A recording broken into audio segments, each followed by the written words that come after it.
Order this August 11th, 2023 public hearing of the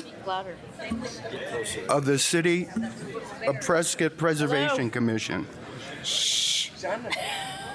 Members present. Can we hear 'em? Testing, testing. Hello. Jeez. Okay, members present are Marianne Suttles, James McCarver, Richard Sprang, Diane Travers, Rob Johnson, Mike King, Vice Chair, and I'm Mike Mirko, the Chair. We have city officials here today. Our good Mayor Good, Councilwoman Connie Cantelme, Councilwoman-elect Lois Fruworth. Did I say it all right? Okay, thank you. And Ted Gambogi. Yes, right here. Our staff historian. Eric, don't forget Eric. Oh, and Eric Moore, I'm sorry. We've got our historian, Kayla Nunez, our planner, city planner, George Worley, our community planner, Tammy DeWitt. We have community development director, Chelsea Walton, and our recording secretary, Sarah Hilton. This is an open public hearing, is being videotaped and tape recorded by the city. The proceedings are being televised by representatives of public media, cable, and/or radio stations, and may also be rebroadcasted. The number of commissioners present, I believe we're all here, 7. And it will take a majority vote to pass a motion. All parties wishing to speak, and folks, I want to preface this. There's a lot of you here, and I know you have a whole lot to say. But if someone in front of you has already said it, please refrain. We don't want this meeting to go to next week. All right. And if you want to be heard, please approach the podium, state your name, and go ahead. We are going to approve. Our agenda today is to approve the minutes of the July 14th meeting. Has everybody read over? Is there any changes you want to make?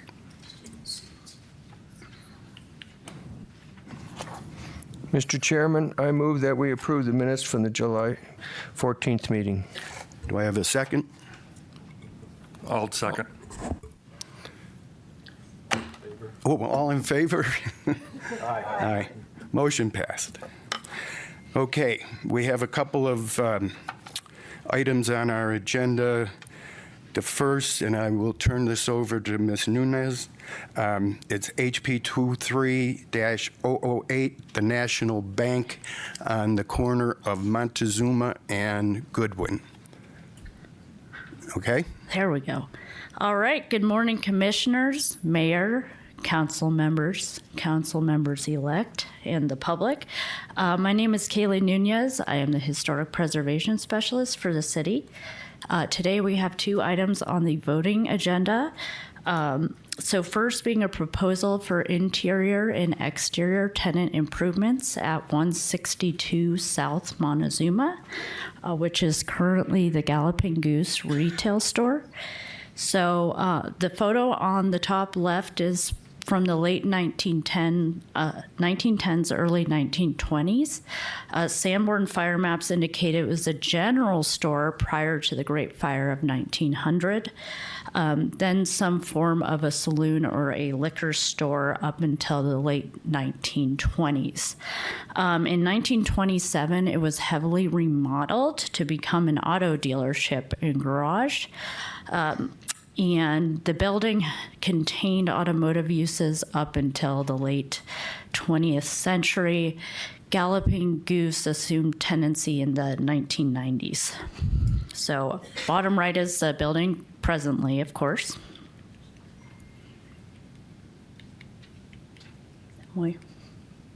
That's a good question. I need to turn it on. Okay, so pictured are the architect's renderings for the proposed exterior improvements on the south facade, which include removing existing signage, patching and repairing existing stucco, replacing awnings, and adding a night drop box where the existing south-facing door is, and which will be filled in with matching stucco.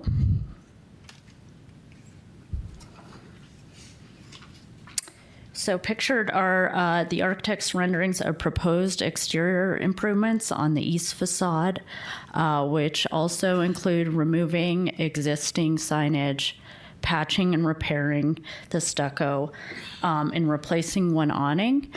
An ATM will be added where the existing northernmost window is, and surrounded with matching stucco. Also, the front door will be removed and infilled with, I apologize. There will be a new door installed 90 degrees from where the door currently is, and then they will infill it with glazing to match the existing windows. Also, the applicant proposes to install new decorative iron fencing along with period-appropriate bollards where the fencing and gates currently are. So there's a floor plan, existing and proposed, and then details on the fencing and bollards they will use. So there are three principal elements in Chapter 8 of the Historic Preservation Master Plan that I reviewed this proposal against. They are materials, miscellaneous elements, and doors and windows. So the proposal largely met all criteria. The only concerns were slight infill of existing fenestrations, meaning doors and windows. The color proposed for the awnings, let me go back. It's like a teal color, which isn't a neutral tone, which is recommended by the district guidelines. Nevertheless, the proposal as a whole is acceptable for the Courthouse Plaza district and can be recommended with or without modifications. So there's a recommended action. I'm open for questions or comments. So I have a comment or a question, James McCarver. So the awnings are going to be that color because I noticed that it was changed. That's their plan, the teal color. That's their plan, or we can work with them or specify Right. more of a neutral tone. I think it seems fine. Okay. There's a section of the building on Goodwin, which is. It appears to be not in the historic district. That section, I think, that's going to be retail or something later. To the west, further west? Yes. Yes, I don't know about that, where the boundary stops exactly. It looks like they're just doing repair work on the stucco and replacing the awnings there, so really no major changes. Could I add something there? This building is similar in location to the next proposal on the Plaza Hotel. It is in the Courthouse Historical District. The district boundaries are the alleys on the four streets, buildings of the plaza. So the alleyway is the dividing point. So it is in the same courthouse district. Okay, the entire building lies within the district. Yeah, that's what, I have a map, and that's what it suggests on the map, too. So my question on that was window size, since it is historic district on the Goodwin side. It looked like perhaps there was one of the windows to the further to the west was larger than recommended. No, they'll be infilling a door there. It's like a glass door. I wish I had a laser. About at the midpoint on the south facade, underneath where that projection is. It's where the green awnings are Correct. further west. Yeah, so they're not filling in any windows on that side or enlarging. This one. Well, one of the windows, there's two windows on that side. One is like 2-pane, and the other is 3-pane. And it looked like the 3-pane was a little bit wider than is recommended. I don't believe so. Okay. Just Right, maybe take a look at that again. The other question I had was the marquee on the Goodwin side. Is that going to stay? That will remain. Is that going to be used for anything? Signage? They didn't indicate that they're going to use it for anything, so it'll just remain as is. In your opinion, does that fall in the purview of the historic preservation rules and regs to allow Yeah, if to they leave it? propose signage, absolutely. They'll have to come back for their signage when, they get to that step. So if they wanted it on the marquee, they'd have to get approval. Yes. The stucco color is going to be that tan color that they're going to match. It's going to pretty much Correct. stay the same, right? Correct. Is there a basement in that building? Do we know? I don't know the answer to that question. It's likely. Well, being it was a garage, I would think it would be all concrete. Yeah. My gut. Any other discussion? Is the proponent here today? Well, the applicant, yes, we have a representative. Would you mind coming forward?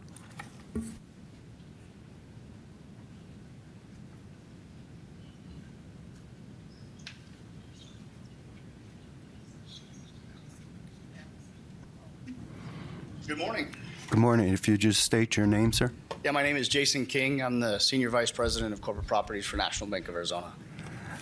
We had some questions, and Sure. we Sure. hope you can enlighten us. There is no basement. There isn't. Yeah, it's all I'm- concrete. The window that we were proposing to actually put the night drop in, we're actually doing nothing on the Goodwin side where it'll eventually be a retail. That'll be another project years down the road. The part of the building that extends further west. Right. Right. So where we're going to be putting the night drop in, there's currently a single door that goes in. I don't believe it's even in use.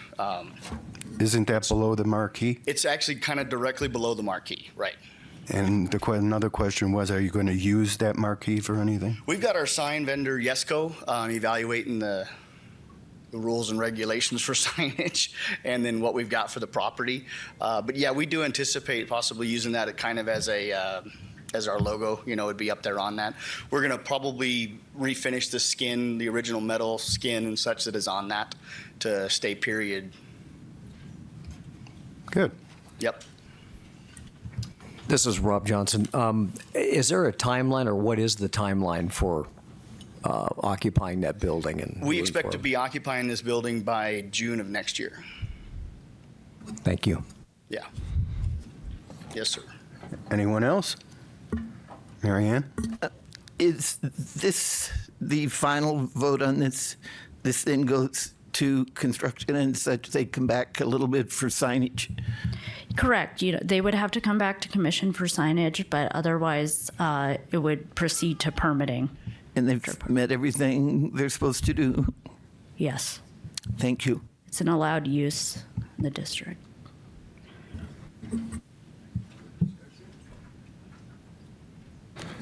Well, then let's take it to a vote. Thank you all. Oh, on the bank? Who is it? Mike Corporal, if you'd like to speak. Good morning. This is the first time I've heard about this today. And now I'm kind of a little set back. The new sign for the bank, where are they going to put it, and how is it going to fit into Whiskey Row with the rest of the historic area? The Galloping Goose sign, looks like it's, it's pretty out of place. But when they take that down,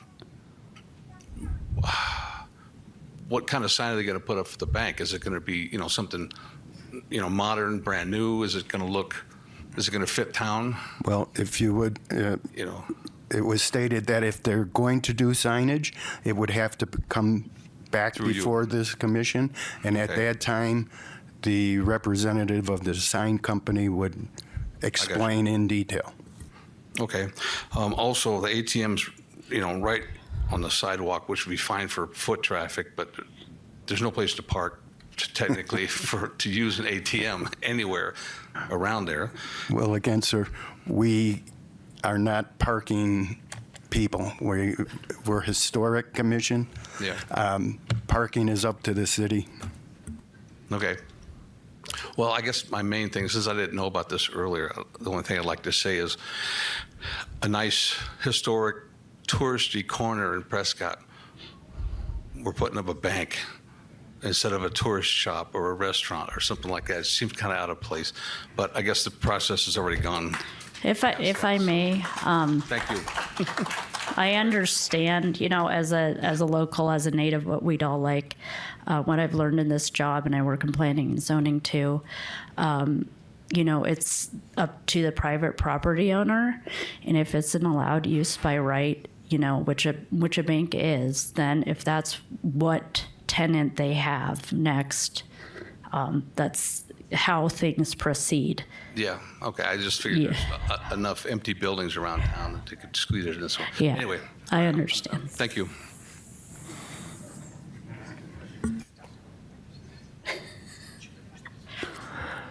I hate to beat a dead horse about the window, and I think that the gentleman who spoke said that the west section, they're not going to really deal with that right now. But on the second window, which is further to the west, on the Goodwin Street side, it looks like it's a square window, like a 4x4.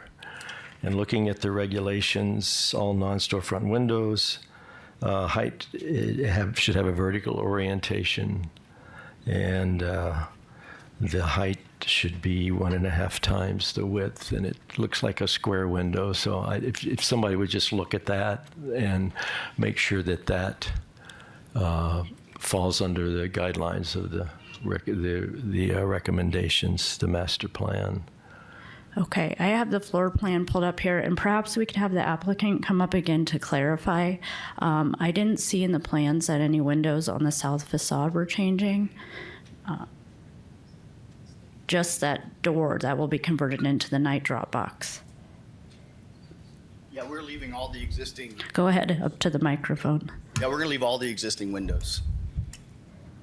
Okay, I think As is. We weren't changing any of the existing windows. Right, right. It's just that one door we were. it's in the historic district, and it doesn't follow the historic plans as far as the way I read them. So I think at some point that'll come back to us if you're going to remodel or do additional things. You're not planning on using that section of the building for banking. So do you mean The interior. section down Goodwin towards the alley, towards that back Correct, alley? correct. Yeah, that's right. Yeah, we're just leaving that space. We're going to gut that. We're going to abate that.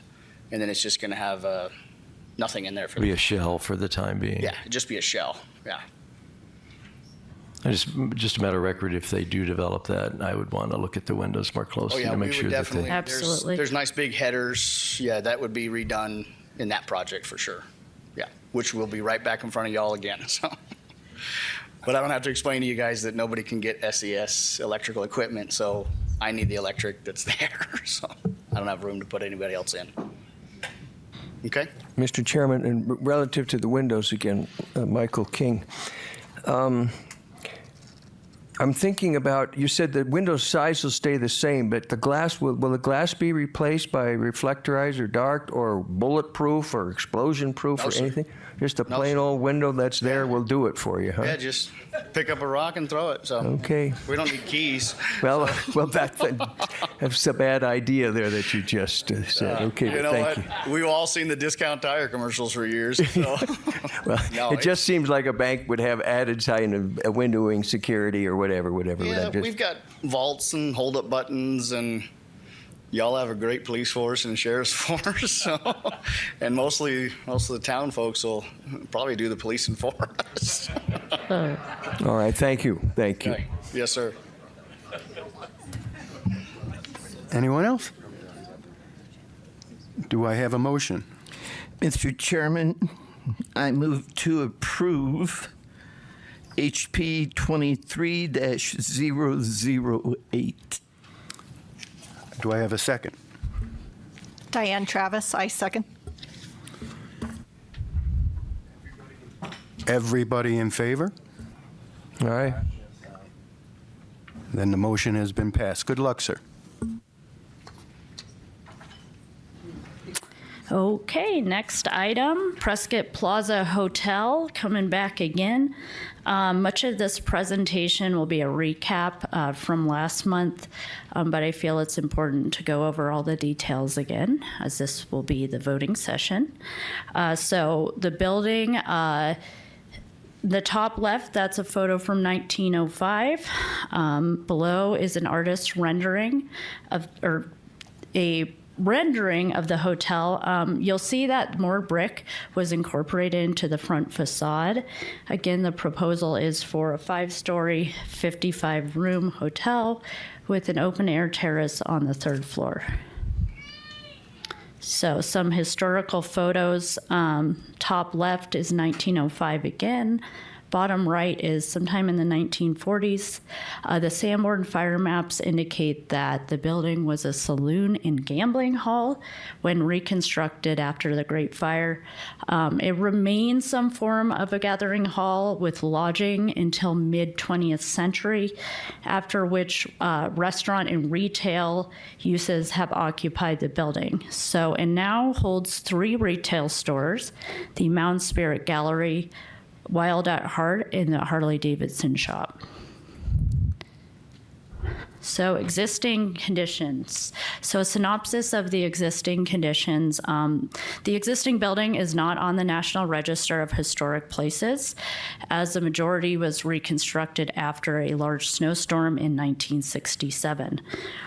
It is, however, an integral part of Whiskey Row and would be eligible for nomination at this point.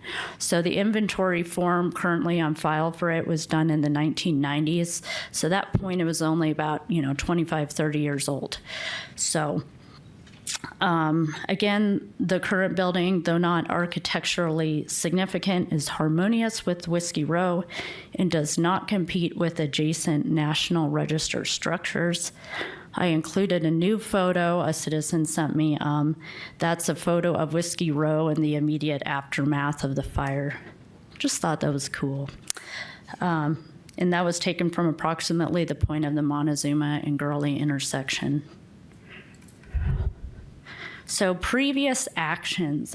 This item has gone to 2 introduction and study sessions, the first one being in March of 2022, after which the applicant chose to make several modifications to the design. The second meeting was last month's Preservation Commission meeting. Though the modifications to the design were favorable in relation to local and national guidelines, the commission and public still expressed oppositions. So the prevailing concerns were failure to adhere to the guidelines completely, parking and traffic issues, which we've discussed. These are not within the purview of the Preservation Commission.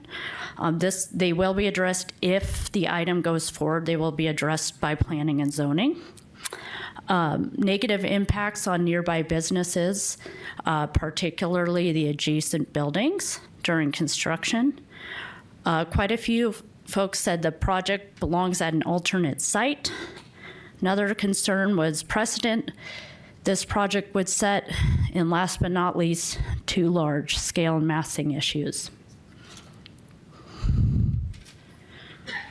So here's the current request. Again, one modification has been made since last month's intro and study session, the incorporation of more brick on the front facade. This does satisfy one of the concerns from both myself and the State Historic Preservation Office, we were concerned that the sandstone finish that was proposed for the whole front lobby facade would be too differentiated from the adjacent buildings. The incorporation of more brick helps the building assimilate better to Whiskey Row in regards to materials. So here is an elevation. The heights proposed have not changed. So you've got top of 5th floor at about 47.8. The top of the overrun 52.73. 2-point perspective drawing from the northeast.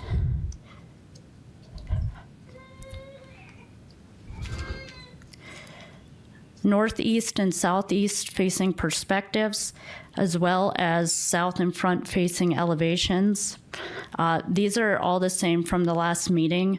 The heights marked on these drawings are, if you see, it has comparisons to the courthouse, St. Michael's, and the Palace. Those are relative to the sidewalk level of the proposed project location.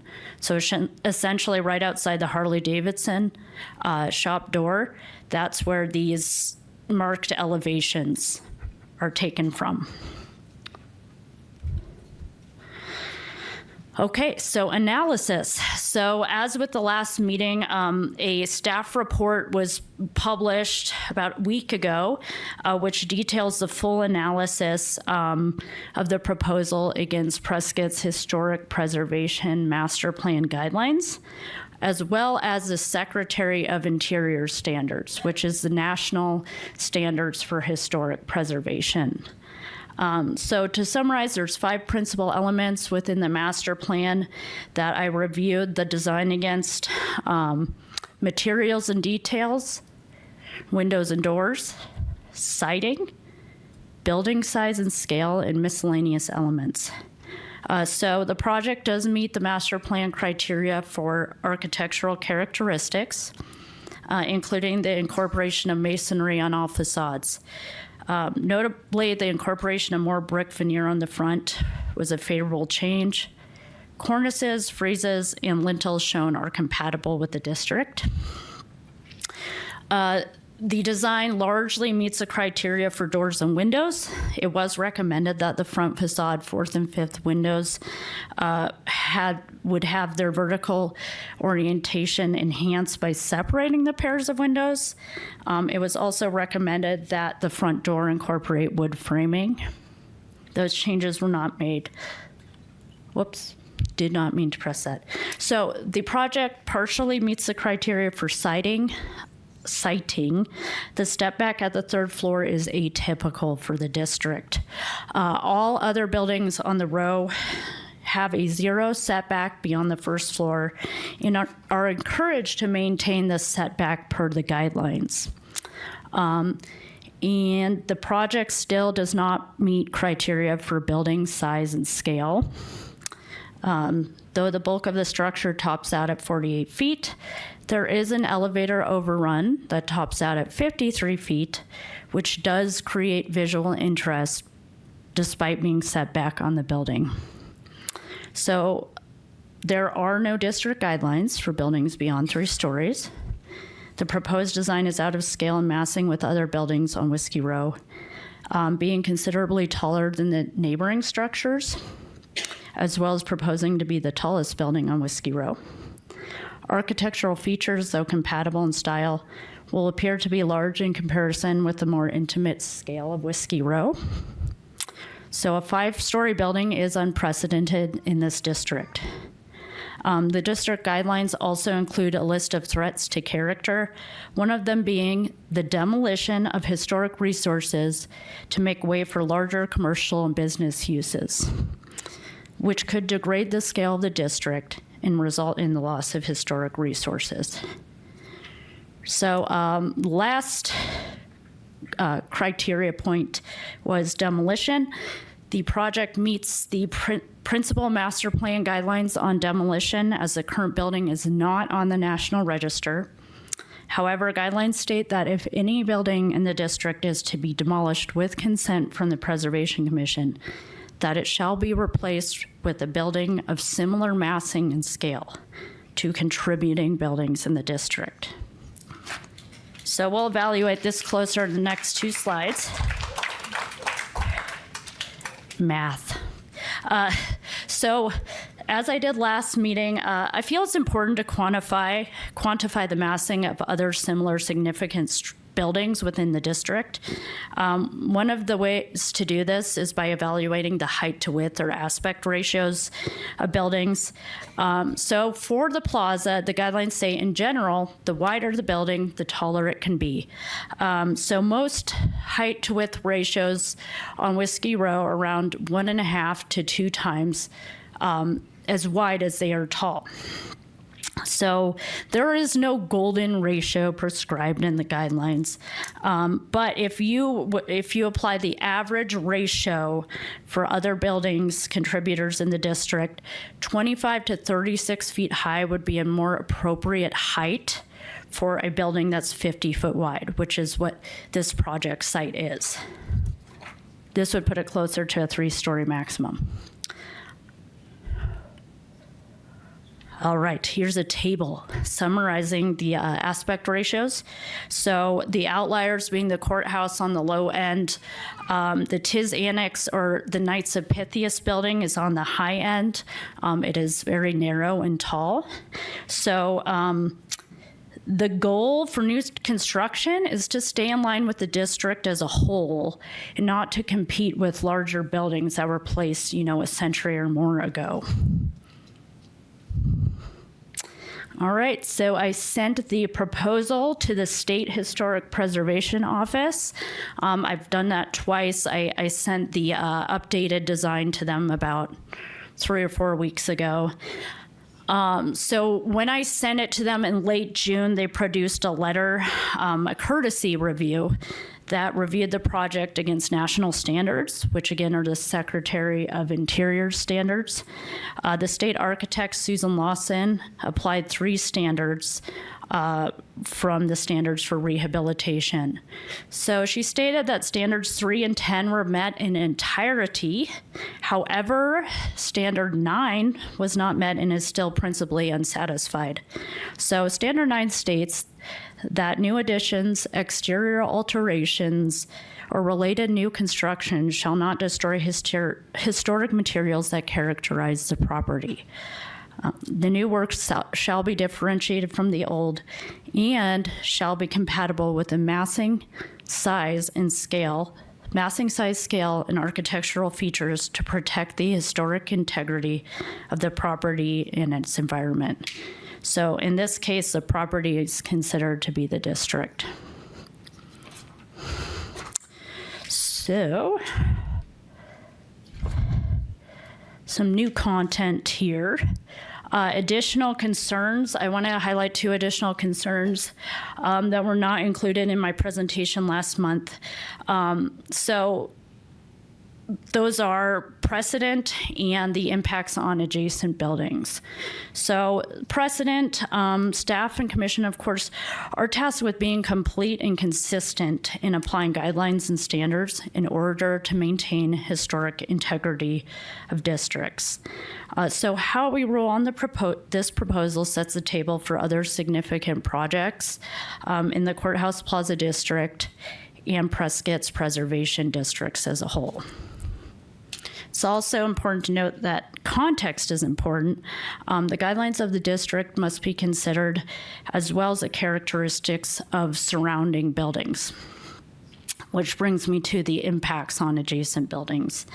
There are valid concerns about the effects of excavation and construction on the structural integrity of adjacent buildings and Whiskey Row as a whole. So the building to the south is not a National Register contributor. The building to the north is 132 and 134 South Montezuma. It's known as the Wellington Building and was built in 1901. So The National Park Service has specific criteria on new construction within the boundaries of historic properties. Including these criteria, new construction should be placed away from or at the side or rear of historic buildings, which this proposal partially meets. Historic relationships between buildings must be protected. And then the massing, size, scale, and architectural features of the new construction must be compatible. When visible and in close proximity to historic buildings, the new construction must be subordinate to these buildings. So that's straight out of the Secretary of Interior standards. Public input. So we did 2 mailings to all properties within a half-mile radius of the courthouse plaza. So that was a little over 1,200 mailings each time. We had worked with the Courier to publish 2 articles about these meetings. I received 135 responses. 91 of those were since last month's meeting. So 131 opposed, 4 in support. Here's a little bar graph of, the breakdown of the top concerns. Parking and traffic being the largest, which again, I responded to those individuals saying, that's a great concern, it's well warranted, but we cannot address that with Preservation Commission. So, recommended action, move to deny HP 23006. We will now hear a presentation from the applicant, Jim Grissett. You ready, Jim? Yeah. Down is next. Thanks. So just hop up here. Go ahead. Hi, everybody. Thanks for coming. I appreciate it. And commissioners,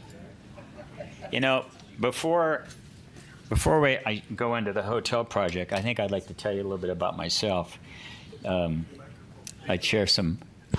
Before I get into the hotel project, I'd like to talk a little bit about myself and my family. My dad is a farmer, a rancher. I come from a family that's been farming in the United States since 1880.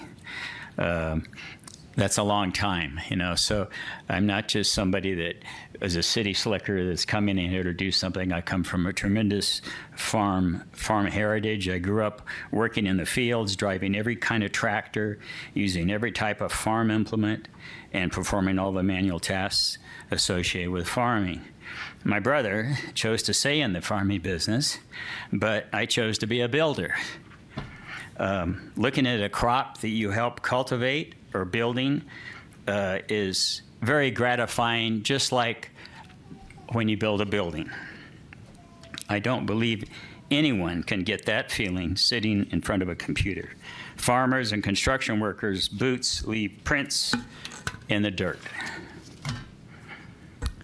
Along with the community development staff, I would like to express my sincere appreciation to the Historic Preservation Specialist, Kaylee Nunez.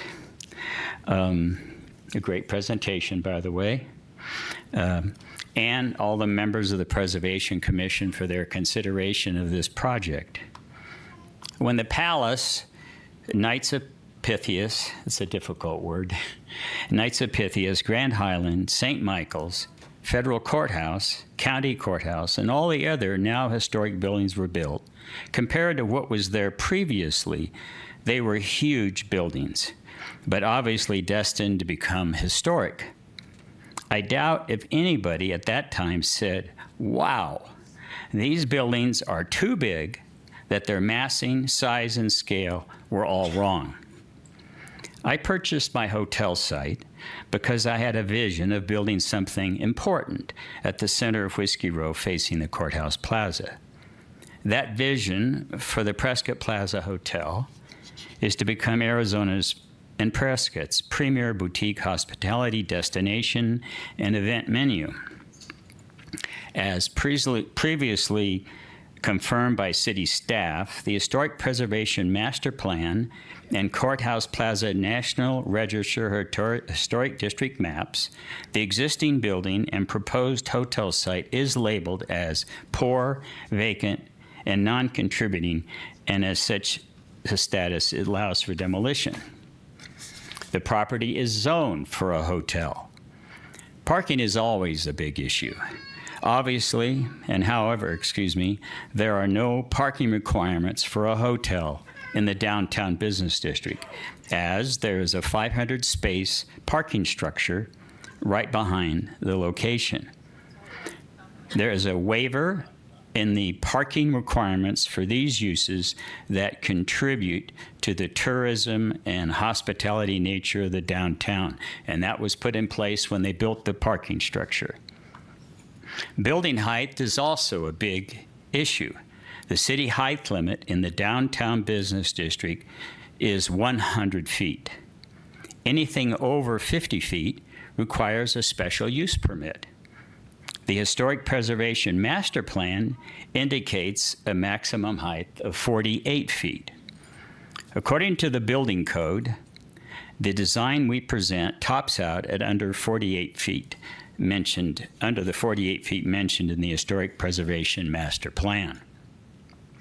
The only exception to the 48 feet is that the elevator overrun, 55 feet back from Whiskey Row and barely visible, which covers only 2.8% of the total roof area, rises 4.5 feet above the roof, and Kaylee pointed that out when she showed the drawings. A previous design was presented in March of last year, and there were a lot of comments, obviously, and I appreciate all of you being here today. I listened to those comments, took them to heart, and thanked everyone for attending. And over the last 16 months, based upon comments from the meeting and city staff, we re-engineered and dramatically changed the height of the building, along with changing exterior finishes and details. We also eliminated the rooftop terrace. Also, since the study session last month, and based upon comments from attendees, the Preservation Commission, numerous city staff members, and the state historic preservation architect, we have made additional suggested refinements to the design and created the line of sight study pertaining to the elevator overrun mentioned, and I'll show that to you in a minute. I truly believe that we now have a very attractive building that blends in with the neighboring buildings, respects the historic nature of Prescott and the Historic Preservation Master Plan. According to a Prescott visitor survey, 2/3 of the Prescott visitors come from out of state, and over 58% of in-state visitors come from the Phoenix area. To stimulate the downtown business district, it is easy to understand why the Prescott City Council, in a unanimous vote in 2017, approved a new entertainment district covering much of the downtown. The Prescott Plaza Hotel will bring a unique boutique hotel and hospitality experience to locals and visitors alike, but it also brings change. Some people are uncomfortable or even fearful of change. That's understandable. We kind of like to see everything in our surroundings just as they have always been. That's human nature. Some changes make sense and some changes don't. When they cut down a hill on Highway 69 a few years ago to build an Olive Garden, an In-N-Out, and a Walmart and other businesses, I thought, why are they cutting down a hill for a shopping center? That just didn't make sense to me. And widening Highway 89 at the expense of the Granite Dells is very controversial, because the Dells are an iconic geographical and geological feature. The first time I drove into town over 33 years ago, I remember driving through the Dells and thinking, wow, they're fantastic. Destroying part of the Dells doesn't make sense. As a pilot, I'm very familiar with the Prescott Airport. I believe a new terminal was a great idea. Prescott is an attractive destination for many out-of-state tourists and a way for family members to reunite with family in Prescott, and I believe the new terminal made sense. When any esteemed body, such as the Prescott Preservation Commission, is presented with a project such as this, there's a lot to consider. This hotel will add new life to Whiskey Row and the downtown business district. It will be here for the people of Prescott, Yavapai County, and all those who visit from near and far. It will be something you can be proud of, and for you and your family and guests to enjoy, and a new reason to go downtown. Neighboring and surrounding businesses will all benefit from the guests who are attracted to this exquisite hotel. Weddings, anniversaries, graduations, birthdays, milestones, memories, and corporate events will all be welcome at the Prescott Plaza Hotel. With its concert grand Steinway piano, music events and concerts for both young and old will be offered year-round to entertain guests and locals alike. Just imagine Acre Night and Christmas at the Prescott Plaza Hotel. The heated third-floor Skyview Terrace and Wine Bar will be a magnificent gathering place for guests and Prescottonians to enjoy an afternoon or an evening out on the town while watching what's going on below the plaza. The inviting atmosphere and perfect example of the historic infill architecture would truly make a very special part for Prescott. With its location centered on Whiskey Row at the Courthouse Crosswalk, facing one of the top 10 public spaces in America, this isn't just another hotel. And this isn't just about me. If it was, I would have called it the Grissett Hotel. This is a gift to Prescott, and it costs the city of Prescott nothing. I know this commission isn't concerned about money, but over the first 5 years, the hotel will generate over $1.6 million for the city. That's a lot of money for a town with a population of about 46,000 people, especially since the recent rental tax changes that are projected to cost the city over $2 million a year. This hotel is about you, your family, your friends, your guests, and all your visitors. Mr. Grissett, excuse me a minute. Last month, we went through this same thing. We're not here for a PR tour. We're here to discuss the building and its historic ramifications. So if you could cut your PR tour a little short. In 30 years, a lot of us here today may be long gone, but the Prescott Plaza Hotel will still be here, providing time-honored hospitality to the citizens of Prescott.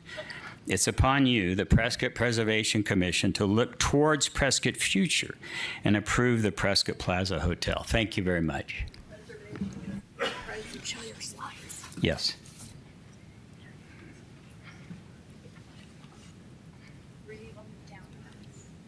Down button, okay. Okay, since the last meeting and after the consultation we had with Susan Lawson in Phoenix at the State of Arizona Preservation Office, she suggested that we eliminate all the sandstone on the front of the hotel and make it all brick. And that's what you can see here in this rendering. And we feel that it blends a lot better. She said it would blend a lot better in with the adjacent buildings. The back of the hotel, of course, is brick, and you can see the rear entrance, and there's brick there too. We decided to leave the sandstone there because it relates to the Granite Street Garage, which is also the same sandstone from Seligman. Here's a color board that shows the exterior finishes of the hotel, and the only exception to the one you saw last time is that it shows that the whole front of the hotel is brick.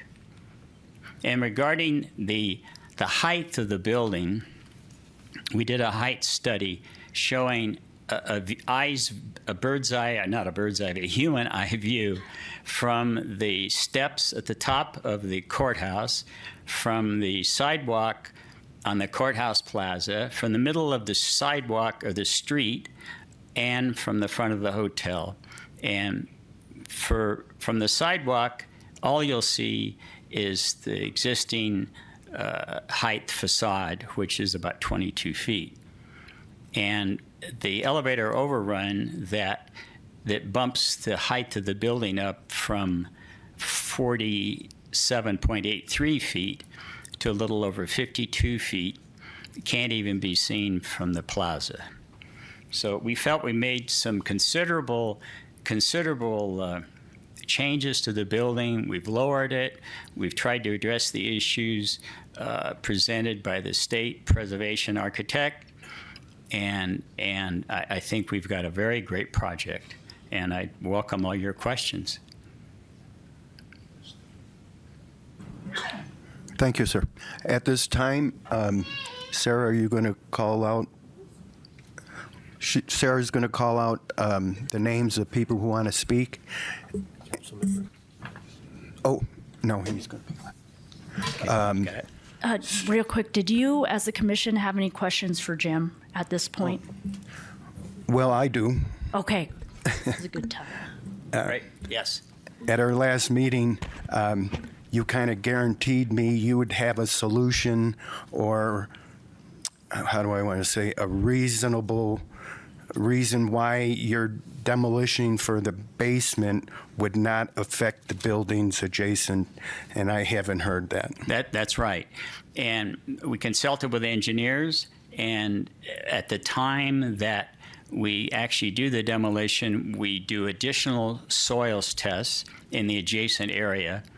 But the way it goes is there's a shoring technique based upon our structural engineering that we in place at the time of construction that protects the adjacent foundations. The last thing we want to do is to cause a problem with the adjacent foundations, and there are very common methods to stabilize and shore up buildings next door, especially these older buildings. And you can't give me an explanation? Well, that's a complete engineering study that would be done when we do the structural engineering once the project is approved. But that seems to be you're letting the horse out of the barn first, or how's that saying go? Well, typically on something like that, shoring up a building is not rocket science. But the actual working drawings for the shoring system are created at the time that you actually do and complete the engineered structural drawings for the building.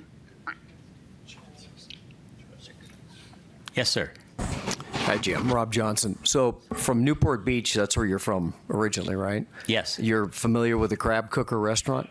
Sure. Okay. Do you know the reason that the Crab Cooker restaurant was reconstructed? I know the exact reason. Because it was shaken to the ground with all the development that went on around it. They had issues next door, and I talked to the owners of the restaurant and told them they didn't need to shut the restaurant down, that there were remedial measures they could have taken place where they never would have had to rebuild the building or do anything. Okay, it's just a point of reference. Yeah, no, I'm familiar with it. Marianne? Jim, question. Through the analysis, I think I counted 17 bullets, and eight or more you had not met criteria or it was partial. I'm surprised that you're bringing this back when you're not quite there yet. You haven't done some of the requests from your historic master plan.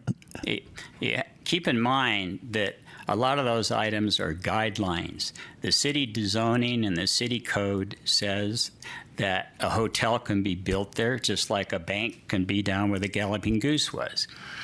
The city height limit is 50 feet.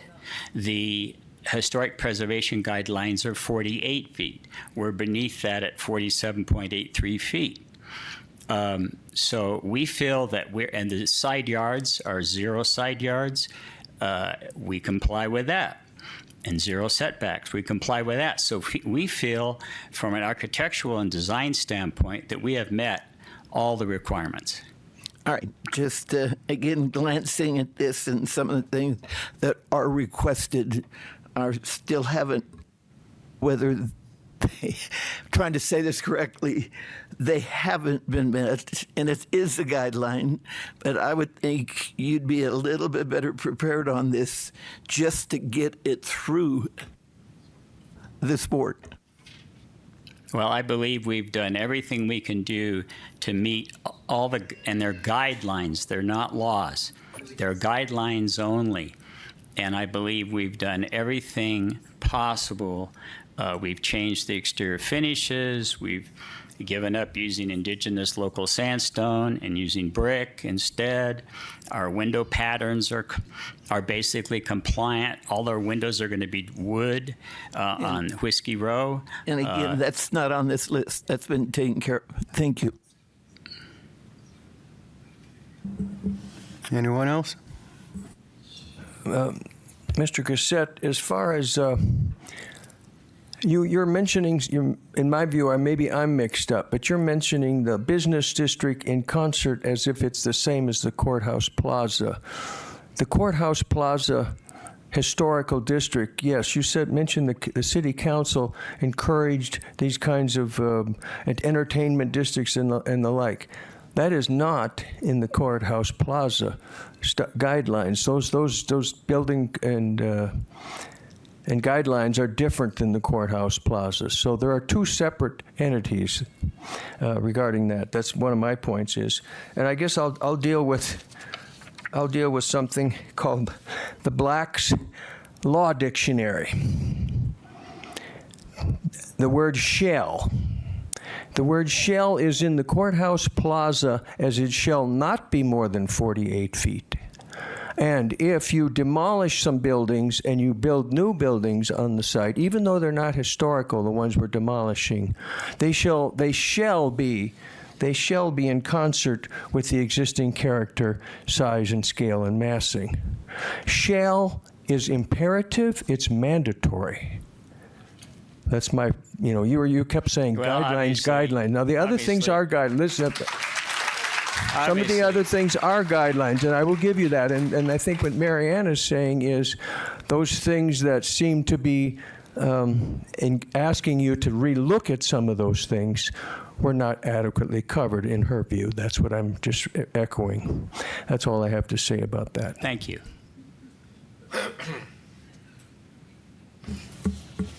Any other commissioner? No. Okay, Sarah, I think you can. I'll call your name. Come up to the microphone. You have 3 minutes. Cowboy Dave.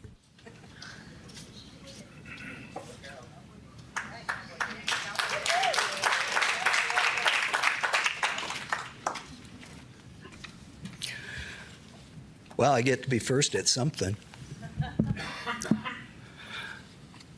Commissions.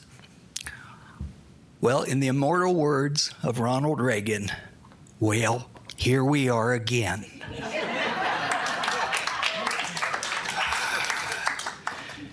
I know there's a process that everybody goes through, but at a certain point in time, you need to listen to the people. The people know best. The people know better.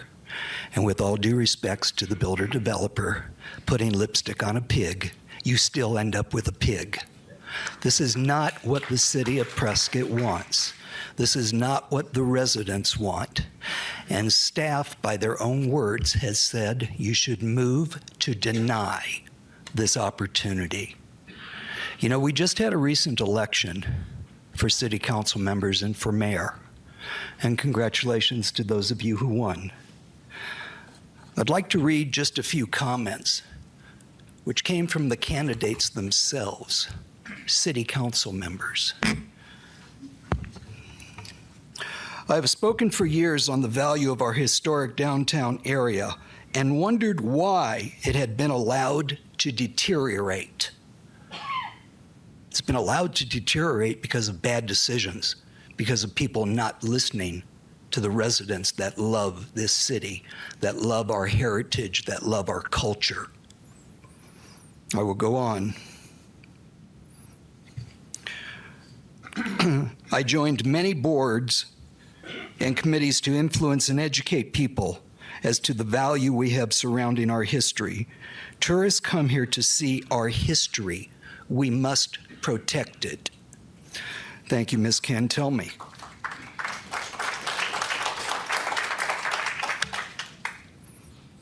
I agree. My website shows my detailed plans for managing growth in Prescott and to retain our historical and cultural appeal.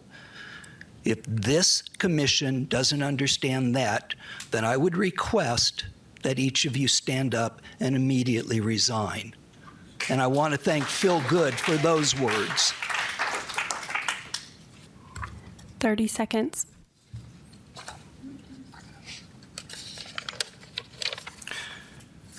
I strongly agree that protecting our heritage is critical. People are attracted by our small town charm, the historic downtown, and old neighborhoods and the courthouse square. Thank you, Ms. Rusing. If city council members get it, then I would hope that this commission will get it. That's time. Because we, the people, are tired of seeing our city be demolished, demeaned, and disrespected by builders and developers who have one thing in mind, and that is their pocketbooks.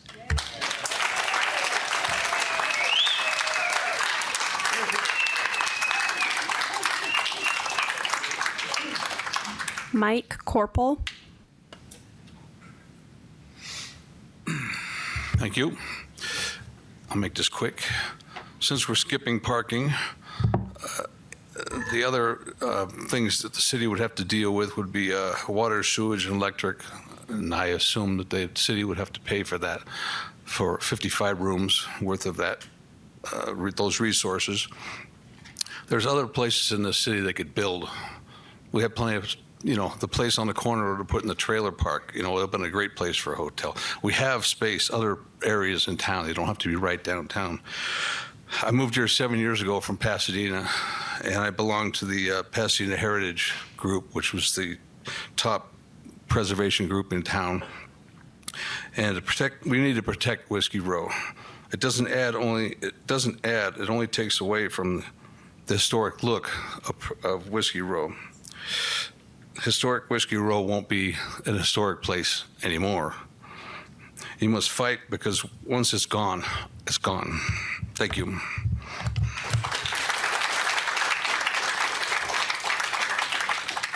Elizabeth Gatley. Good morning, commissioners. My name's Elizabeth Gatley. I'm a resident of Prescott, Arizona.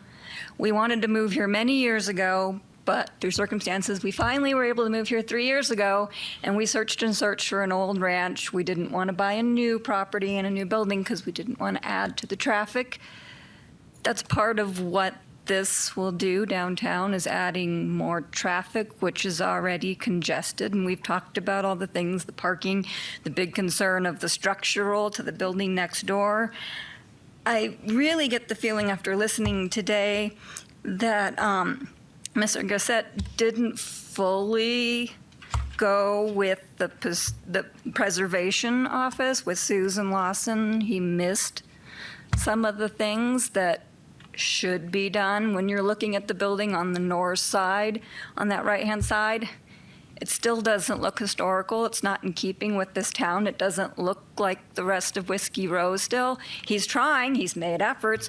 I have no problem with people that want to be entrepreneurs and earn money. It just doesn't belong downtown. I don't believe that any more hotels belong downtown on Courthouse Square. We just don't have the room for that, for parking and whatnot. So I'm just asking, I know you're moving to deny today, and I hope that you do, because I think we all in this town agree this is not the right location for this project. Thank you.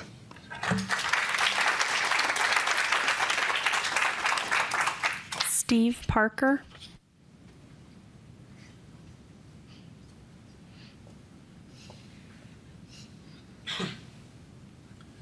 Thank you for giving me the opportunity. I spoke a month ago. Some things don't change. I'm still nervous. So one of the things that I took away from the last meeting was Mr. Grissett said, this is for you. It's not for him. It's for us. Everybody in here says, we don't want it. We don't want the gift. So understand, we don't want it. Thank you. Lie number one. Number two,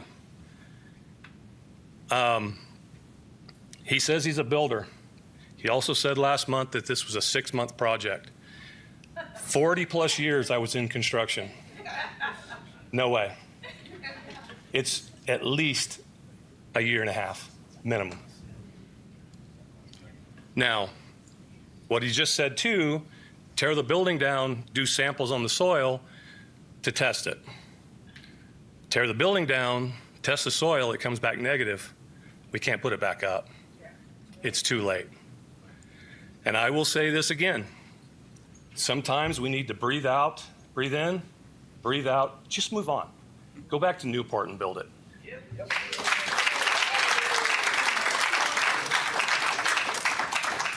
Mel Roop.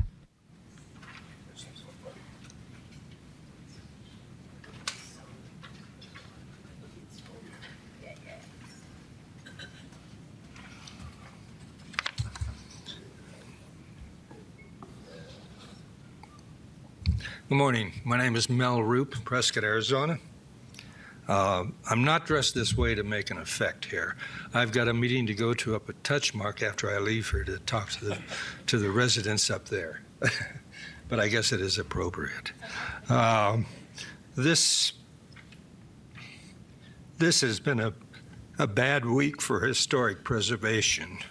Lahaina, Maui had its history destroyed. That goes back to the 1700s. I was hurt by this loss personally as I lived and worked in Hawaii, and my wife and I got married on Maui.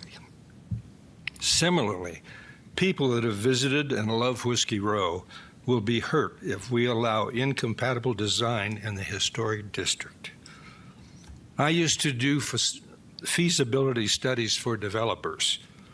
If this were my project, I would advise my client to hire the best architect in the country that has won awards for design of projects that are the most sensitive to their surroundings and their history. The most sensitive to their surroundings and their history. And I wouldn't let anybody else design it for me. Whiskey Row is a national treasure. It deserves nothing less. Keep Whiskey Row history. Thank you.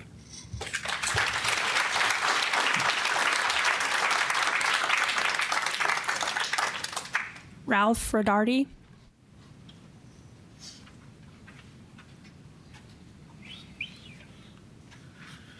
My name is Ralph Rodarty.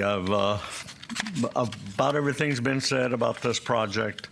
The only thing is, which you guys aren't involved in, will be involved in, all of us here, is the fact of, for the past 53 years, I've been involved in the building industry. I managed a lumber yard here for 20 years. I've been employed now for 33 years with another company, and I deal with architects and developers. It'll be a nightmare of building this facility downtown. The alley isn't capable of holding what we have to do with building anything. The front is going to be used, and that's going to be horrible for downtown area, not only Whiskey Row, but everybody around. And as far as the hotel is concerned, we do need more hotels, but not downtown. There's other areas that they can go ahead and build. I don't want to discourage him, but from downtown, yes, he doesn't belong there. This is what we enjoy, what we have here. And you have people that come in from out of town. I have a lot of relatives and friends, and the first thing they do is they want to go down Whiskey Row. I don't know what they do down there because I don't want to go down there. I was born here, and I don't drink, I don't smoke, so that doesn't encourage me to go down there. But I do know the owners of Whiskey Row. They're great people. They've invested a lot of time and effort to build it up to what it is. And Whiskey Row is a must, but hotels don't belong there. The one that's there has been there a long time.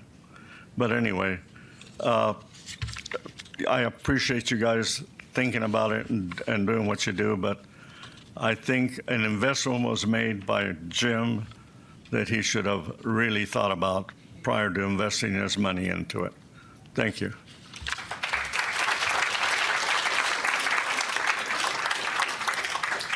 Peggy Ryle.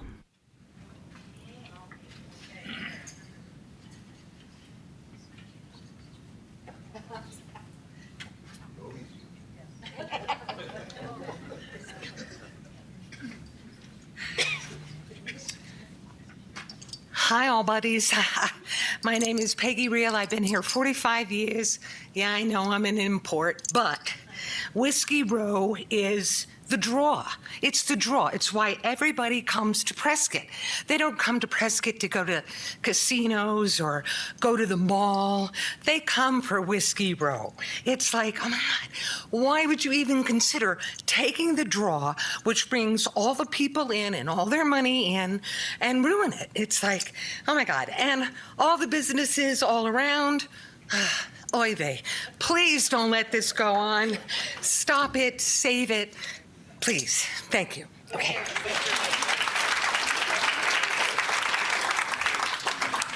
Bobby Fields.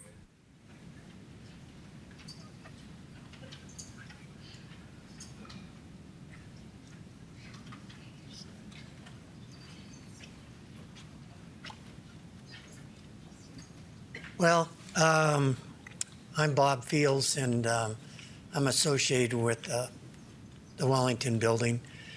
And I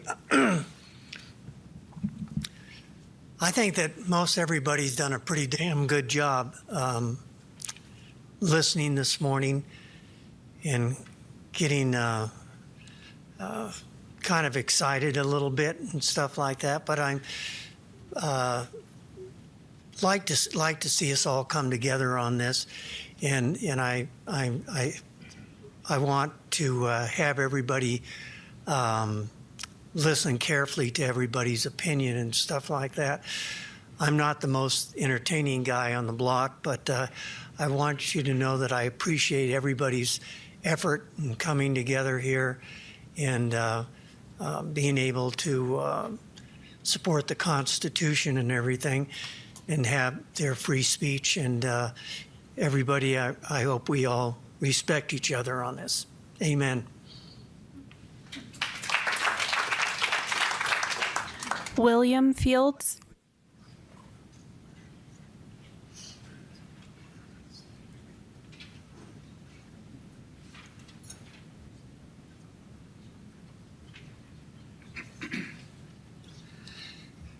Bill Fields. I represent the building next door that's owned by our family. My daughter, son-in-law, my brother, and myself and my wife. It feels like we're beating a dead horse here. At the last meeting, I suggested that we get a 3D model of Whiskey Row. I didn't see that presented. I asked what the total square footage of this building was. I don't see that. The guidelines, period, say no more than a 3-story building. That's being ignored. It's just like beating a dead horse. It also states no setbacks are allowed. It still has the setback. I know Mr. Grissett said earlier that it was going to be put together sort of like a Lego thing, and so that was going to speed up the construction on it. I would like to suggest that possibly it could go by the roundabout on the other side of Granite Dells and you could put your Lego building there. And it's really close to the airport. But Mr. King brought out a point that I had written down while I was listening. You may build a building, or you shall build a building, but the word shall it's set in concrete. It means shall. Doesn't mean we shall make exceptions. And that's an important point. But anyway, I'm going to emphasize how concerned we are on the Arts Prescott building, or the old Wellington building that's to the right of this. And the gentleman that got up earlier that was talking about the construction and whatnot, that's a very valid point. But please, let's be very careful on the exceptions that we keep allowing. I know Mr. Grissett a year ago said that at the first meeting I went to, and it was about 10 or 12 people there before people started really seeing what was going on, and he said that they were allowed up to 100 feet. Well, that's not true. What it is say that if the Historic Society 30 seconds. Rejects this, then he has the right to go to the city council, and the city council has the right to make exceptions like they did to the atrocity above Lowell's out there on the highway. Thank you for your time. Please think about this carefully.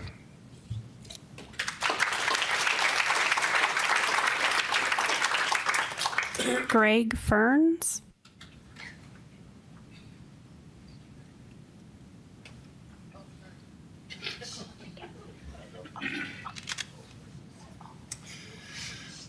Good morning, I think. It's still morning.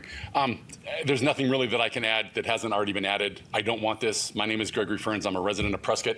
I grew up in Southern California, and I watched Orange County grow to a absolutely ridiculous level of people, traffic, and I don't want Prescott to do the same. I retired and moved here with my wife. Both my wife and I are retired law enforcement.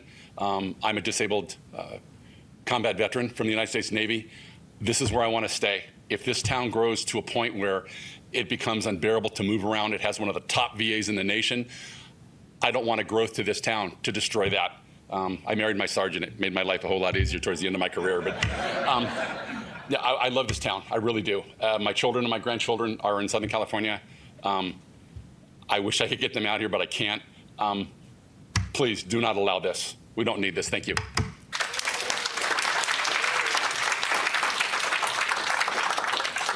Tammy Ferns.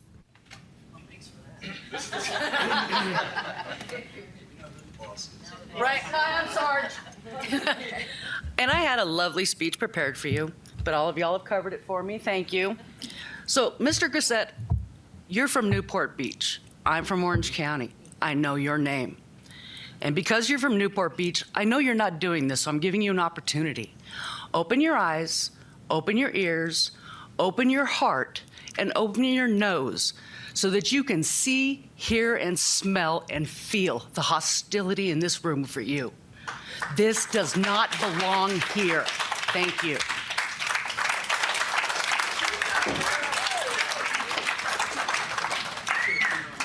Linda Thompson. Linda Thompson.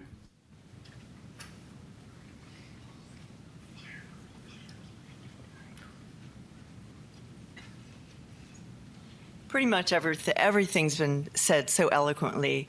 This is a preservation committee, I believe. That preservation's in the word that I think that he seems to, our builder, has forgotten the word preservation is what we're all about here. And it's just horrifying to hear his disregard and arrogance. He has no idea. He's not hearing us at all. He doesn't care at all about what Prescott is.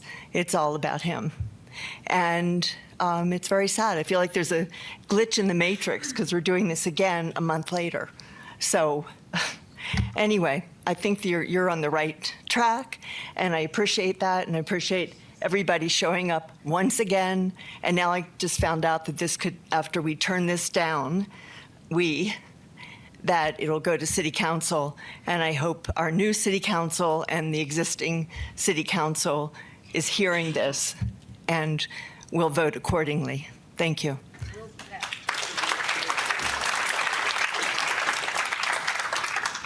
Richard Thompson.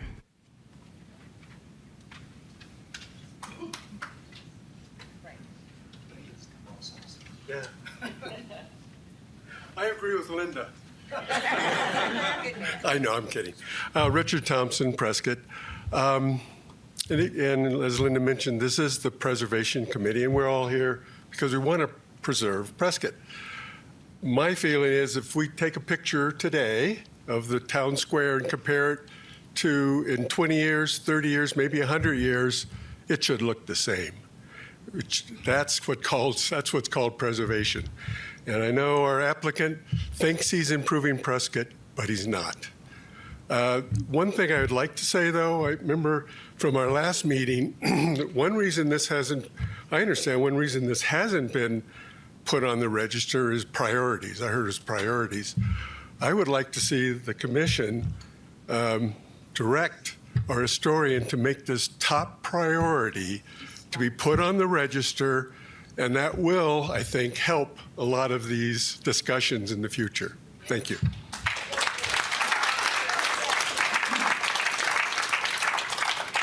Amanda Belland.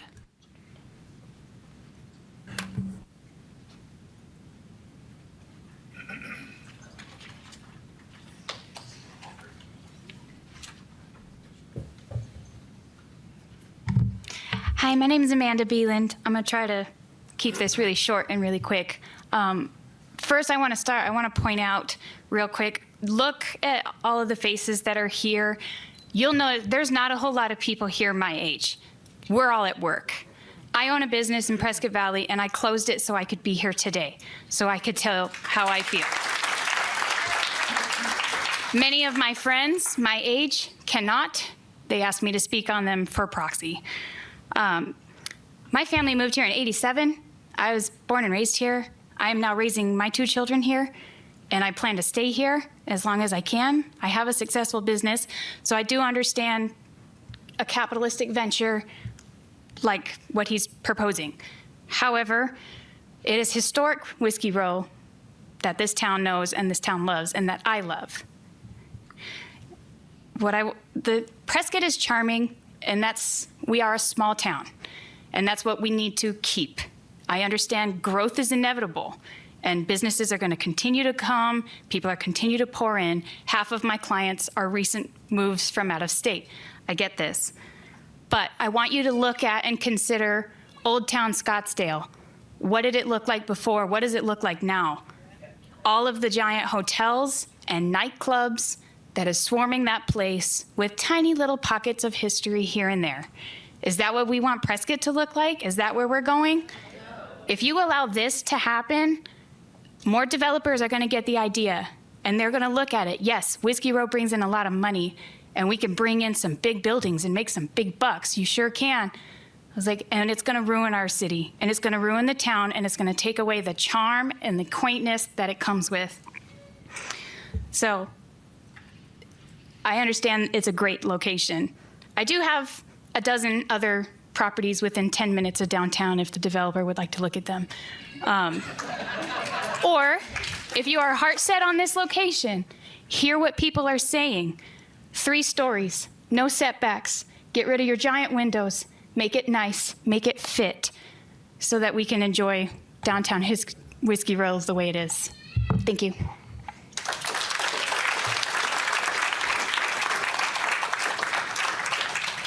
Nancy Schultz.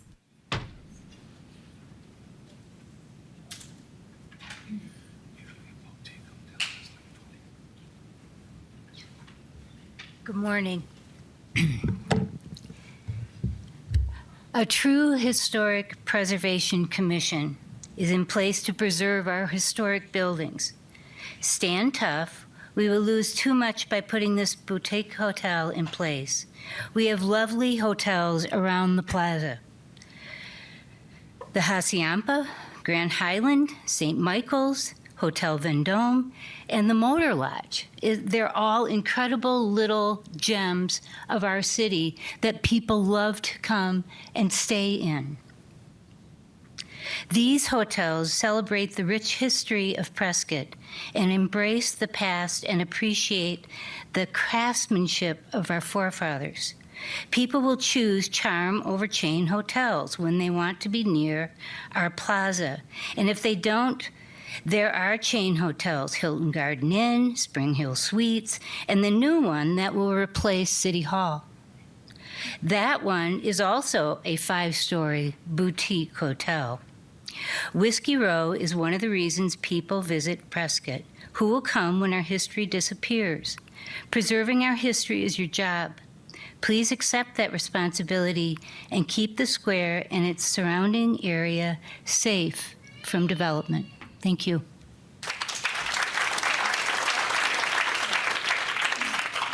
Tom Riley.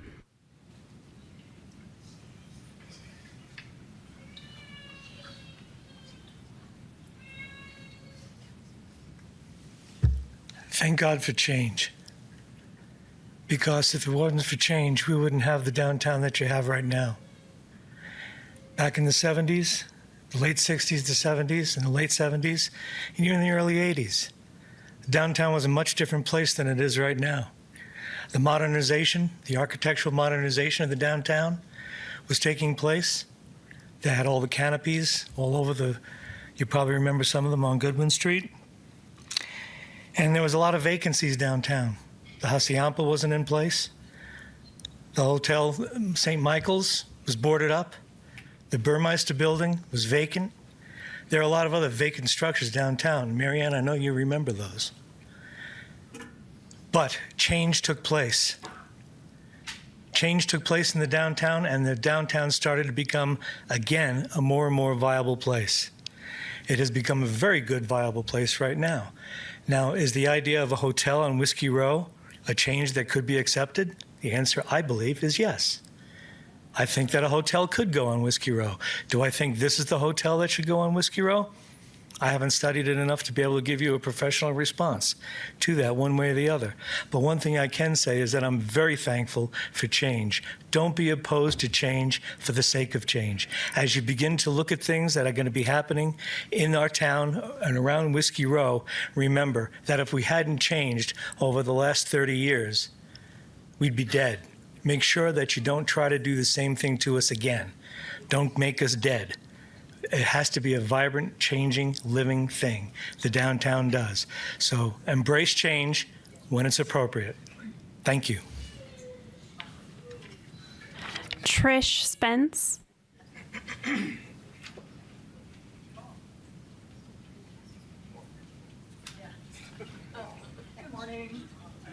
My name is Trish, and I have been a resident, Prescott area resident since 1986. I wrote a letter to the commission on the 14th in support of this project. I'm here today to show my support for this project. What I wrote in the letter, I'm sure you've all seen. I'm just here to enhance what I've said, to reinforce what I have said. I think this is a nice project. I think it will add beauty to Whiskey Row. I believe it will enhance it. I think we can all come to our senses here and move forward with this. If ever there's an opportunity to revitalize downtown Prescott, this is our opportunity. We're just thinking in advance. And thank you so much for the opportunity to speak to you for a few minutes. And have a great day. Ken Fiddick.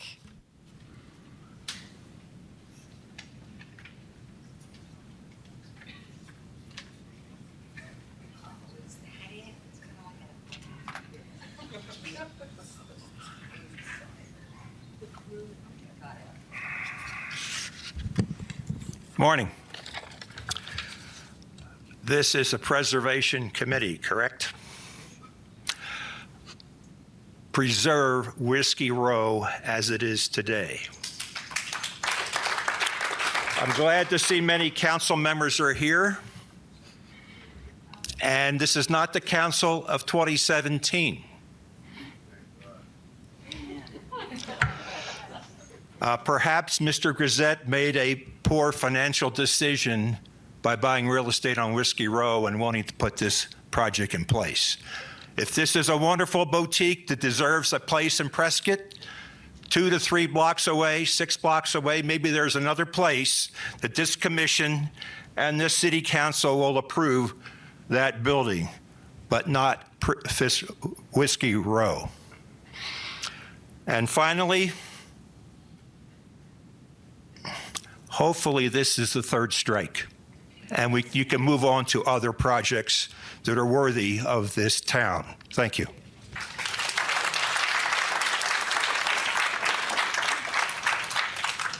Thomas Slayback.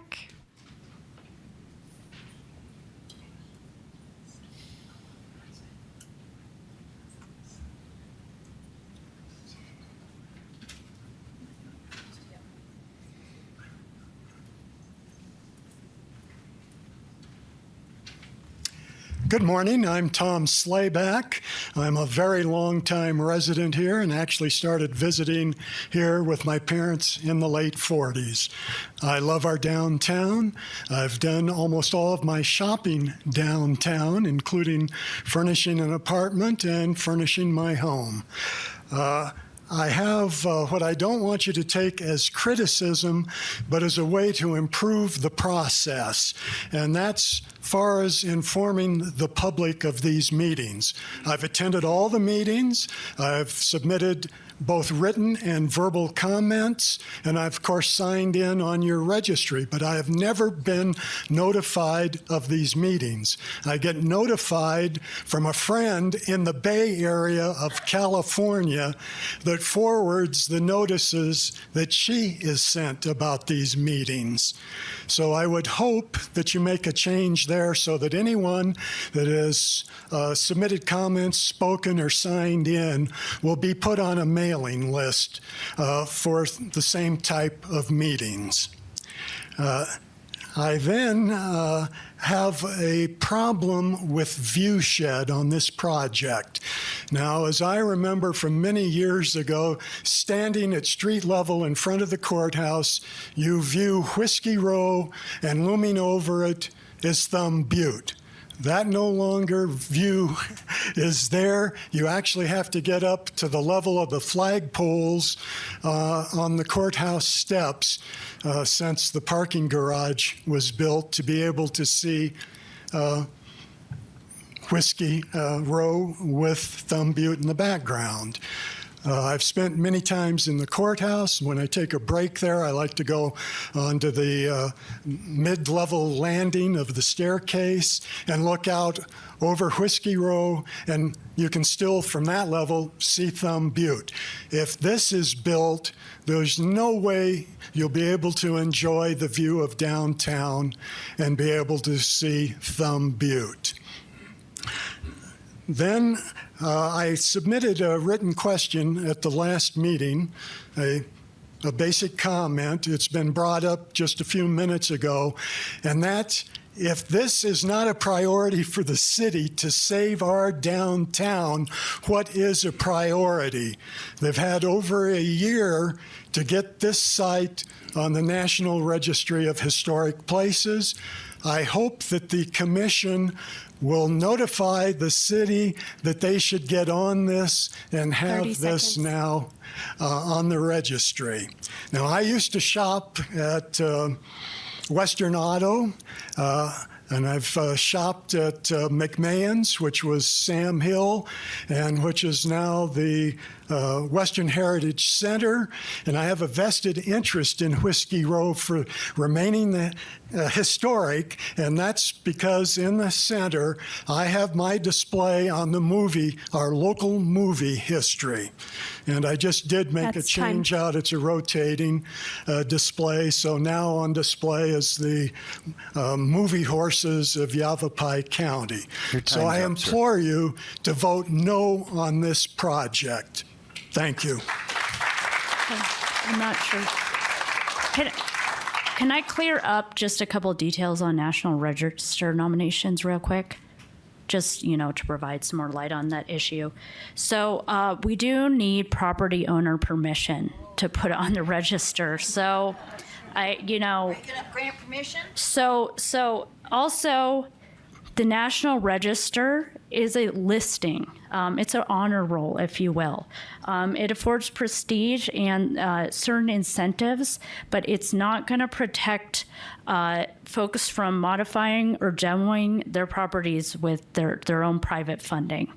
I just wanted to make that clear. Like, I understand it does deserve a nomination, but it needs, first of all, the permission of the owner, and also it's not going to protect it, completely as people think it will. So that's. Overlay district's supposed to do that. Yes, and that is why we're here. Correct. Okay. That'd be a wonderful gift to the city. Wouldn't that be nice? Nabil Haidar.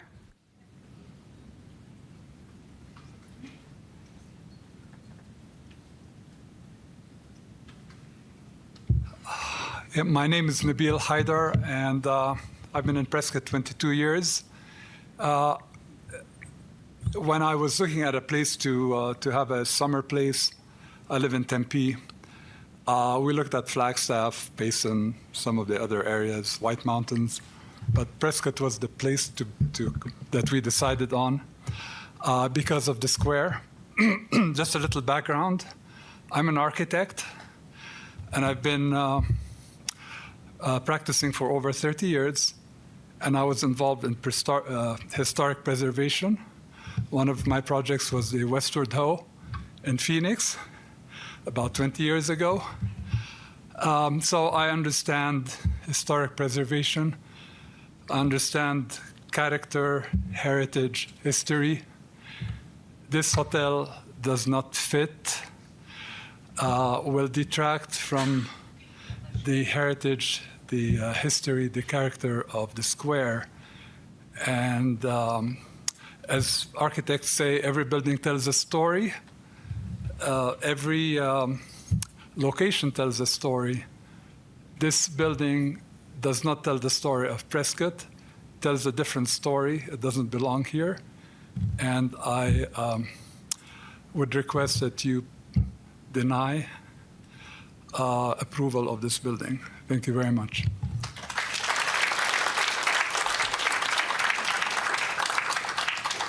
Joe Trudeau.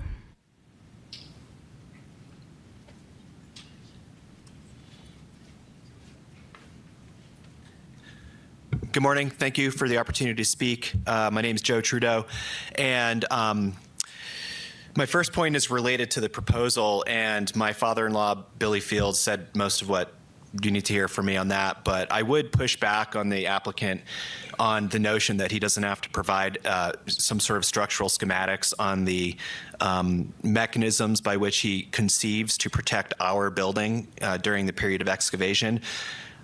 When I submitted my home plans to the county, they spared no expense in asking me for the most detailed drawings imaginable for I was going to dig into a hill. And I would like to see a similar thing for how he would excavate next to our 120-year-old building.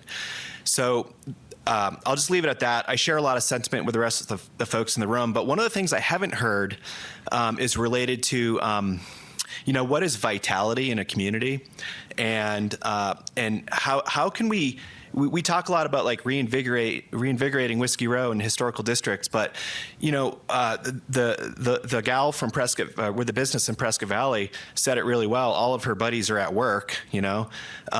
Most of my friends, do we even go to Whiskey Row? No, because we're not tourists. So when I think about the vitality of Prescott and the community that I want to raise my daughter in, which will be, I guess, I don't know, Bill, 4th or 5th generation Prescottonian, we want to go shopping on Whiskey Row. We want this to be a center of commerce. I would never go to that hotel unless I get invited to some fancy gala, and most of you wouldn't invite me. So, I want a place where I can buy affordable clothing. I want a bakery that sells good bread. I like what they did at Soul Ride, a bike shop right downtown.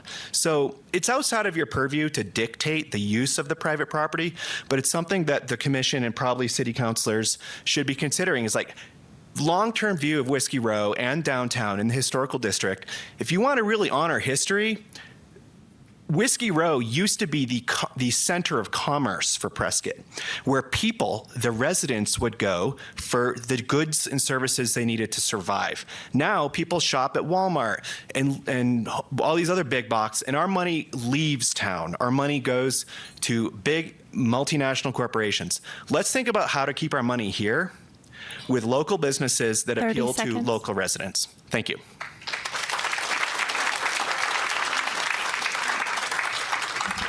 Well, thanks, everybody. At this point, one of our councilmen, Mr. Moore, would like to say something. Thank you, Chairman Mirko. We started with Cowboy Dave today, and I'd like to just wrap up real quickly. I appreciate Cowboy Dave talking about the recent election and input from people that were running for office and people who are already in office. I know when I ran a campaign 2 years ago to get elected to Prescott City Council, I had a campaign slogan, like any candidate probably. And my slogan was, preserving our past, protecting our future. And I think as a city council person, we're hearing very strongly from our constituents today of what's important to them. We have a stewardship to future generations to preserve what we have been blessed to enjoy in this historic district that we've inherited from those in the past and that we need to preserve for those that will follow us. One point that was brought up earlier by Kaylee that really wasn't discussed by anybody that came up to the stand was that any new construction in a historic district should be subordinate to existing historic structures. And as you look at this image that we're looking at, it is not subordinate to the existing structures on either side. It is in mass and scale, as Kaylee said, far out of proportion. And so I just want to share as a city council member with the commission that I personally, as a resident and as a member of the city council, that I am opposed to this project. Thank you.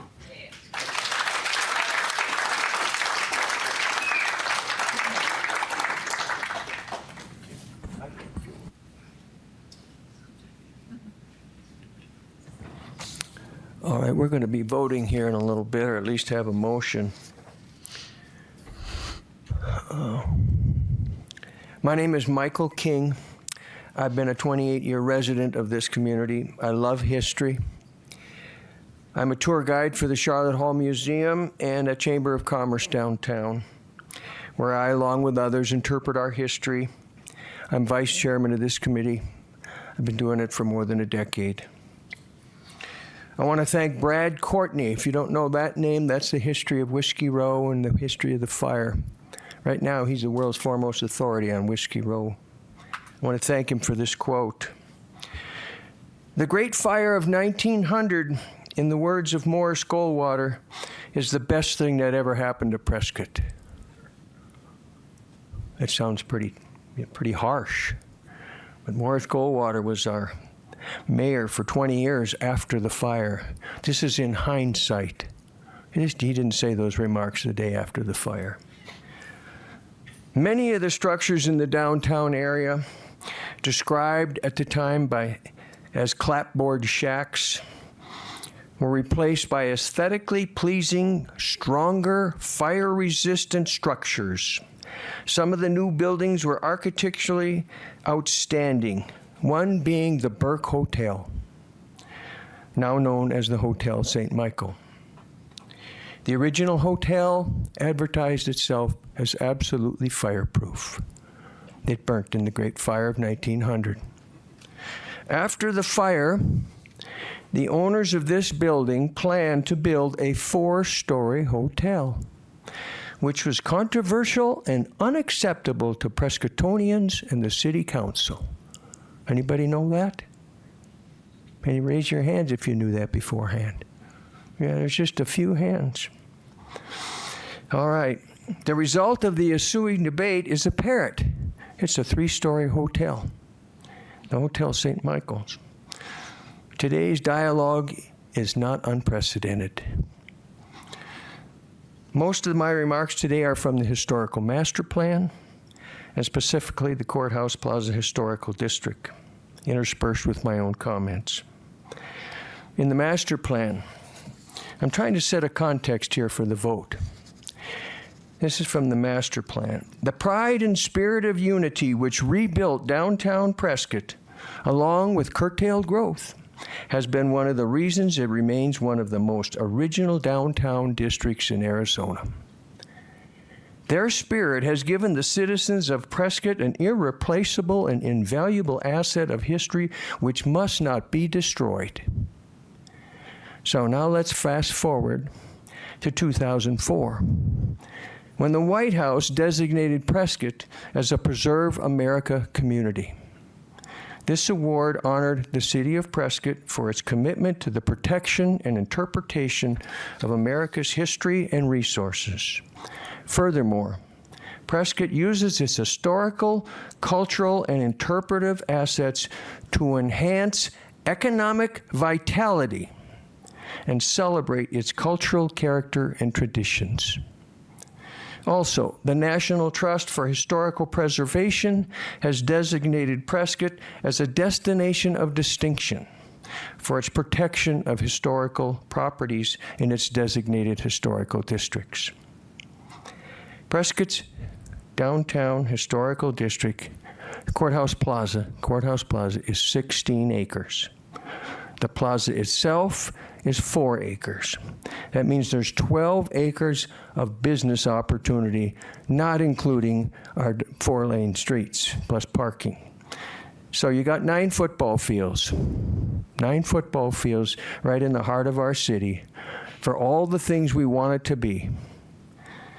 All right, this district possesses the integrity of location, design, setting, material workmanship, feeling, and association. It cohesively links the way structures relate to each other in terms of scale, setback, massing, materials, colors, and craftsmanship. That's what we're looking at. When you walk out the door and go downtown, that's exactly what you see. All right. The master plan, furthermore, identified some threats. By the way, the master plan was approved in 1998, and that's what we're working with here. These are some of the threats identified. The pressures for larger, taller, and incompatible buildings around the downtown is likely, which could cause a serious threat to the integrity of the district. All future uses must be weighed against the impact of historical resources. This is justified because it's these resources that bring local people and tourists to the Courthouse Plaza in the first place. Proposed new construction that are greater than 48 feet is viewed as a threat. The acquisition of several properties by a single developer to make way for a larger project. That was identified 25 years ago as a threat to our downtown historical resources. The demolition of historical resources to make way for larger commercial or business uses. This degrades the scale of the district. So my rationale for the upcoming vote is based on the Plaza Hotel proposal and the approval of the master plan and what it means. The mass and scale is not within the guidelines. I told you about Black's Dictionary. You know, the guidelines say shall no more than 48 feet, and if you're going to do a demolition, the should be replaced with similar massing and scale to contribute buildings of the district. That was also referenced as part of the national standards. So I'm going to follow the master plan. It was approved by a city council. A city council did this. This wasn't just a commission in a smoke-filled room, okay? The commission came into being in 1980. The master plan is 1998. City council mayors, they signed this. So that's the guidance they give us sitting here on the dais. Some of you may think that this is, I'm hiding behind a bureaucratic, uncompromising, insensitive attitude. My response to this is I am honoring the decisions of the past, including the height of the St. Michael Hotel 120 years ago. Businesses, over this last 120 years, businesses in the Courthouse Plaza historical districts have made changes, as Tom Riley, a friend, brought up. These changes have been changes in uses and changes in modification have been within the concepts and the guidelines from the original post-fire construction. Nothing really stands out that is new from 1900, 1901, 1902. So, thank you for your attention. As a servant of the city of Prescott and U.S. citizens, I feel I owe you the courtesy of my vote. Well, that said a lot. Okay, any other discussions for the commission? Well, then I need to have a motion on the floor.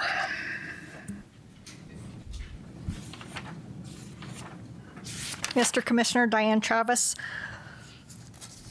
I move to deny HP 23-006. We do have a motion. Do I? I second that. Any other discussion? All in favor of that motion, say aye. Aye. Opposed?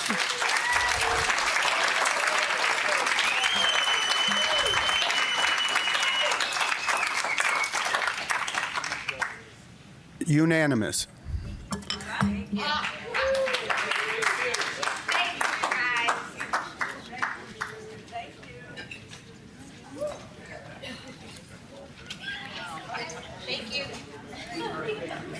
We need to discuss our next meeting. Yeah, we do have a couple discussion items. Okay. All right, I know folks. the exciting part is over. So. Folks, if you're leaving, make it orderly, please. We still have a meeting. So we do have to decide on an alternative date if we do have a Preservation Commission meeting in September, which I will know within the next week if we have any items, because I will be at a planning conference in Phoenix. So that leaves us with, so it would originally be scheduled for September 8th. So we could choose, the 15th or the 22nd. And again, we might not have items. I will know within the next week. But I kind of wanted to gauge your availability in September. I'm good for the 15th. Just let me know after the meeting. We don't have to vote on it now. And unfortunately, a lot of people have left, but the last gentleman who spoke about the vitality and vision for Prescott's preservation program moving forward. Great timing. We are updating the historic preservation master plan, much overdue after 25 years. So we are going to kick off our public outreach section with, we're going to the open house for the general plan update on August 30th. It will be at the Rollie Simmons Adult Center off Rosser from 3 to 6. So I will have a little booth there and be taking input for our preservation master plan update. And that's all I have. Can you make sure that all the commissioners get some kind of blurb about the general plan open house? Yes. Anything else? Anyone? Well, then I guess I will adjourn this. Oh, Mr. King? The people that were here, thank you. Thank you for being here and going through this process with us. God bless you all. Thank you. Then I adjourn this meeting.